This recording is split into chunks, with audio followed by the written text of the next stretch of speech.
An example of LCD module.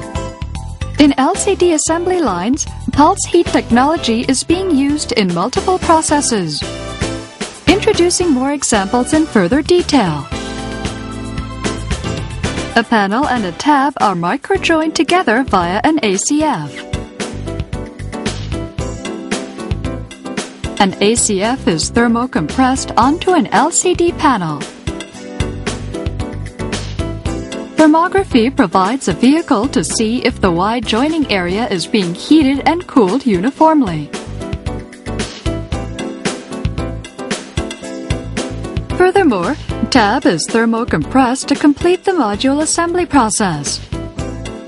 While control of temperature, time, and pressure is important in thermocompression bonding, the pulse heat unit from Avio is superior in all these aspects, providing highly reliable bonding.